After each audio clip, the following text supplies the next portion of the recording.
സുഹൃത്തുക്കളെ, ലോകത്തിലെ ഏറ്റവും വലിയ ജനാധിപത്യ രാജ്യം അതിൻ്റെ അടുത്ത 5 വർഷത്തേക്കുള്ള ഭരണാധികാരികൾ ആര് എന്ന് തീരുമാനിക്കുന്ന ഏറ്റവും നിർണായക ഘട്ടത്തിലേക്കുള്ള തെരഞ്ഞെടുപ്പ് പ്രക്രിയയിലേക്ക് കടന്നിരിക്കുകയാണ്. കേരളവും അതിൻ്റെ ഭാഗമാകുകയാണ്. കഴിഞ്ഞ കുറേ ദിവസങ്ങളായി നമ്മൾ പലതരത്തിൽ സംസാരിച്ചുകൊണ്ടിരുന്നു. കമൻറ്റിലൂടെ നിങ്ങൾ പല അഭിപ്രായങ്ങളും പങ്കുവച്ചു. എന്തായാലും ഈ തെരഞ്ഞെടുപ്പ് നിരീക്ഷിച്ചതിൻ്റെ ഒരു അടിസ്ഥാനത്തിൽ കേരളത്തിലെ ജനങ്ങൾ എങ്ങനെയാണ് ചിന്തിക്കുന്നത് എന്ന് വിലയിരുത്തുകയാണ് നമ്മൾ ഈ വീഡിയോയിൽ. നമുക്കറിയാം, ഒരുപാട് വിവാദ വിഷയങ്ങൾ കയറിയിറങ്ങിയ ഒരു തെരഞ്ഞെടുപ്പ് കാലമാണ് അവസാനിച്ചത്. CAA പോലുള്ള വിഷയങ്ങൾ കേന്ദ്ര സർക്കാരിൽ നിന്ന് അതിൻ്റെ വിജ്ഞാപനം വന്നപ്പോൾ സംസ്ഥാനത്ത് വലിയ രീതിയിലുള്ള പ്രതിഷേധം ഉയരുകയും അതിൻ്റെ സമരങ്ങളിലേക്ക് കടക്കുകയും ചെയ്തത് നമ്മൾ കണ്ടതാണ്. മണിപ്പൂരാണ് വളരെ പ്രധാനപ്പെട്ട മറ്റൊരു ചർച്ചാ വിഷയമായി മുന്നണികൾ ഉയർത്തിയത്. ഈ രണ്ട് വിഷയങ്ങളും BJPയെ വെട്ടിലാക്കുന്നതിന് വേണ്ടിയുള്ള ഇടത് വലത് മുന്നണികളുടെ തന്ത്രപരമായ നീക്കങ്ങളായിരുന്നു. പക്ഷേ തെരഞ്ഞെടുപ്പിൻ്റെ ഒരു ആദ്യഘട്ടം കഴിഞ്ഞപ്പോൾ തന്നെ ആ വിഷയത്തിൽ നിന്നൊക്കെ ഇടതുപക്ഷവും ഒപ്പം തന്നെ കോൺഗ്രസും കാര്യമായി നിൽക്കാതെ അതിൽ നിന്ന് പിൻവാങ്ങുന്ന കാഴ്ചയാണ് കണ്ടത്.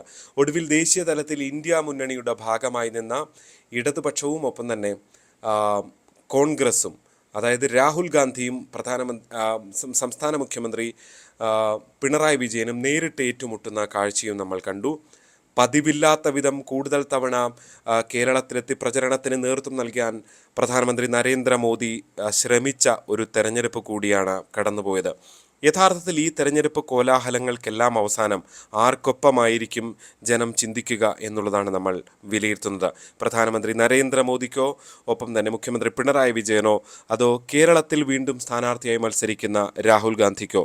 കഴിഞ്ഞ തവണ രാഹുലിനൊപ്പമായിരുന്നു കേരളം. കേവലം ഒരു സീറ്റ് മാത്രം ഇടതുപക്ഷത്തിന് ലഭിച്ചപ്പോൾ BJP സംപൂജ്യരാകുന്നു.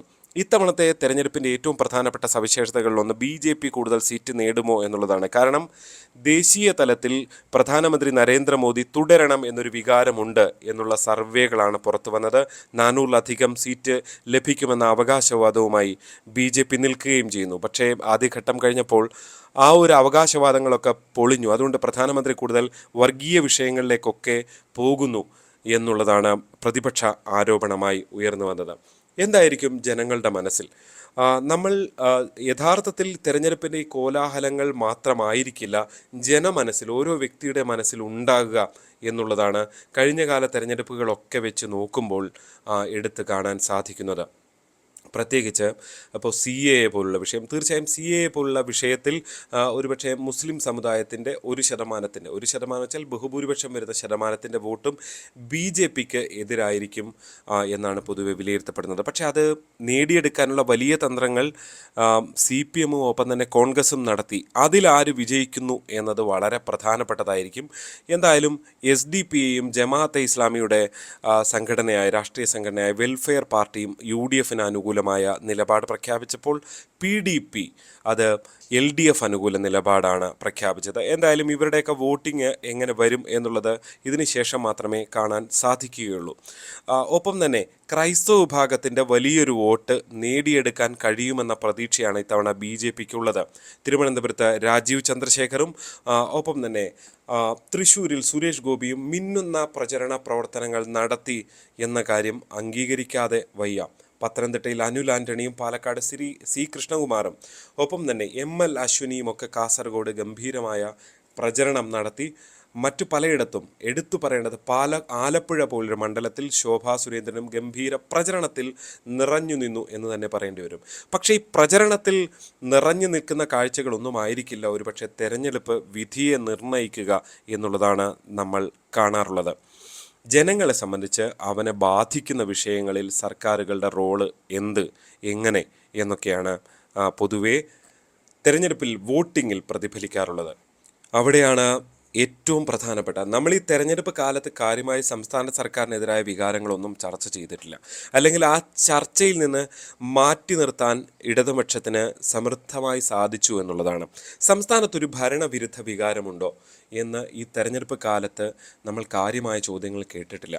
ഒരുപക്ഷെ ഒരു കാര്യം നമുക്ക് ഉറപ്പിച്ച് പറയാൻ കഴിയും, ഈ തെരഞ്ഞെടുപ്പിന് മുൻപുള്ള കാലം, ഈ തെരഞ്ഞെടുപ്പ് പ്രഖ്യാപിക്കുന്നതിന് മുൻപുള്ള കാലത്ത് സംസ്ഥാനത്ത് നടന്ന വിവാദങ്ങൾ എന്തൊക്കെയെന്ന് നമ്മൾ കൃത്യമായി അന്വേഷിച്ചാൽ മനസ്സിലാക്കാൻ സാധിക്കും. നമ്മുടെ ഓർമ്മയിലേക്ക് വരുന്നതുമാണ് അതൊക്കെ. പക്ഷെ അതൊന്നും ഈ തെരഞ്ഞെടുപ്പ് കാലത്ത് ഉണ്ടായില്ല. ഇപ്പോൾ മാസപ്പടി വിവാദമായിക്കോട്ടെ, അല്ലെങ്കിൽ പക്ഷെ ഒരു കാര്യമുള്ളത്, ഈ മാസപ്പടി വിവാദം പോലുള്ളവയായിരിക്കില്ല തെരഞ്ഞെടുപ്പിൻ്റെ വിധി നിർണ്ണയിക്കുക എന്നതിൻ്റെ ഒരു ഉദാഹരണമാണ് കഴിഞ്ഞ തവണ സ്വർണ്ണക്കടത്ത് കേസ് പോലെ മുഖ്യമന്ത്രിയുടെ ഓഫീസിനെ ആകെ സംശയത്തിൻ്റെ നിഴലിലാക്കുന്ന വിഷയങ്ങൾ പോലും വോട്ടിങ്ങിൽ പ്രതിഫലിച്ചില്ല. സംസ്ഥാന സർക്കാരിന്, പിണറായി വിജയന് തുടർ ഭരണം ലഭിക്കുന്ന കാഴ്ചയാണ് കണ്ടത്. പിന്നെ എന്താകും വിധി നിർണ്ണയിക്കുക? ഒറ്റ വാക്കിൽ ഉത്തരം പറഞ്ഞാൽ ജനകീയ വിഷയങ്ങൾ, ജനങ്ങളെ ബാധിക്കുന്ന വിഷയങ്ങൾ വോട്ടായി മാറും എന്ന കാര്യത്തിൽ യാതൊരു സംശയവുമില്ല. അവിടെയാണ് ഭരണവിരുദ്ധ വികാരം എന്ന കണ്ടന്റിലേക്ക് കാര്യമായി എത്തുന്നത്. മാസപ്പടി വിവാദം പോലുള്ളവയല്ല. അതിനപ്പുറത്തേക്ക് നിങ്ങൾക്ക് നിങ്ങളുടെ ജീവിത രീതി ഉയർത്താൻ, നിങ്ങളുടെ സാമ്പത്തിക പ്രതിസന്ധികൾ, അതായത് നമ്മൾ സപ്ലൈകോ പോലുള്ള അവിടെ അത് കൃത്യമായി പ്രവർത്തിക്കുന്നുണ്ടോ? സംസ്ഥാന ജീവനക്കാർക്ക് ശമ്പളം കൃത്യമായി കൊടുക്കാൻ കഴിയുന്നുണ്ടോ?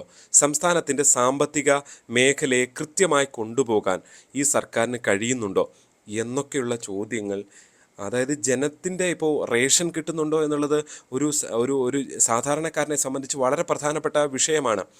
ഇപ്പോൾ UDF ഒക്കെ ഉയർത്തുന്ന പോലെ സാധാരണക്കാരൻ്റെ ഒരുപാട് നികുതി അടക്കമുള്ള പല വിഷയങ്ങൾ, ഇപ്പോൾ കരങ്ങൾ കൂട്ടിയത് സാധാരണക്കാരനെ ബാധിക്കുന്ന വിഷയങ്ങളാണ്.